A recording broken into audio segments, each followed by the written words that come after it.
একটি নিউজ দেখতে পাচ্ছি, ফোনে মেসেজ আসলেও কি মৃত্যুদণ্ড, নতুন মাদক আইন নিয়ে বিতর্ক কেন?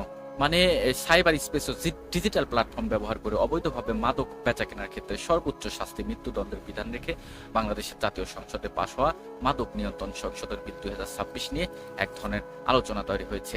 অভিযোগ উঠেছে, ডিজিটাল প্ল্যাটফর্মে মাদক অপরাধের বিচারের ক্ষেত্রে মাদক উদ্ধার বাধ্যতামূলক না রেখে অনলাইনে কিংবা ইলেকট্রিক যোগাযোগ মাধ্যমে মাদক কেনা বেচা, সরবরাহ এবং বিজ্ঞাপন করার মতো কিছু বিষয়ক সর্বোচ্চ শাস্তিযোগ্য অপরাধ হিসেবে নির্ধারণ করা হয়েছে। এটি কিন্তু একটি গুরুত্বপূর্ণ খবর। এটা নিয়ে মানুষ বিতর্ক করবে, কারণ মাদক সিন্ডিকেটে যারা জড়িত না, তারা অনেক শক্তিশালী এবং তারা অনেক জ্ঞানী গুণী বা বড় বড় রাষ্ট্রের উচ্চ পর্যায়ে রয়েছে। তাদেরই তো ক্ষতি হবে আলটিমেটলি। একটা বাংলাদেশ সরকার নতুন আইন করেছে মাদক নিয়ে, যে অনলাইনে বিজ্ঞাপন করা, মাদক বিক্রি করা, সরবরাহ করা, এই সম্পর্কিত যদি কোনো তথ্য পায়, তাহলে মানে প্রমাণ পায়, তাহলে সরাসরি মাদক তার কাছে পাওয়ার দরকার নাই। কি করবে? তার শাস্তি হবে মৃত্যুদণ্ড। নতুন একটা জাতীয় সংসদে এই আইন পাশ করেছে। এটি একটা কঠোর আইন, কিন্তু এই আইনটা এই মুহূর্তে দরকার, কারণ বাংলাদেশের আনাচে কানাচে এমন ভাবে এটি ছুঁয়ে গেছে, মানে ভরপুর।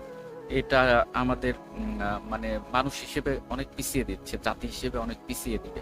একটা পরিবার, একটা দেশ ধ্বংস করার জন্য, একটা পরিবারকে ধ্বংস করার জন্য একজন মাদক সেবী যথেষ্ট, আর রাষ্ট্রকে ধ্বংস করার জন্য মাদকের অভয়ারণ্য দরকার। এইটা হলে সে দেশ শেষ হয়ে যাবে। নট অনলি 1971 সাল, অনেক পরে পরে পরে আমাদের বিভিন্ন শত্রু দেশ আছে। যদিও আমাদের বাংলাদেশের সংবিধানে আমরা চলি হচ্ছে friendship to all, none to malice, article number 29, the people republic of Bangladesh কনস্টিটিউশনের একটা আর্টিকেল। কিন্তু আমাদের তো শত্রু আছে, আমরা বন্ধু ভাবলে কি হবে? তারা তো আমাদের শত্রু ভাবতে পারে। তো তাদের কাজ কি? ষড়যন্ত্র করা, এ দেশকে ষড়যন্ত্র করে বিভিন্নভাবে পিছিয়ে দেওয়ার চেষ্টা করা। শিক্ষাকে নষ্ট করে দিতে হবে, শিক্ষা নষ্ট করে দিলে এই জাতি মাথা উঁচু করে দাঁড়াতে পারবে না। মাদক ভরে দিতে হবে, এই জাতি উন্নত করতে পারবে না। এই রকমের নানা রকমের কৌশল ঘটে। মাদক বেশিরভাগ, যেমন ফেন্সিডিল, ইয়াবা, আপনার অন্যান্য যেসব ভয়ঙ্কর মাদক আছে, এই মাদকগুলো কিন্তু বাংলাদেশে তৈরি হয় না, সব আপনার প্রতিবেশী দেশগুলো আমাদের বাংলাদেশে পুশ করছে। তো এখন যেটা বলছিলাম, যে বিবিসিতে একটি জনপ্রিয় সংবাদ, বিবিসি নিউজ বাংলা, তারা একটি প্রধান শিরোনাম করেছে যে ফোনে মেসেজ পাঠালে কি মৃত্যুদণ্ড, নতুন মাদক আইন নিয়ে বিতর্ক কেন?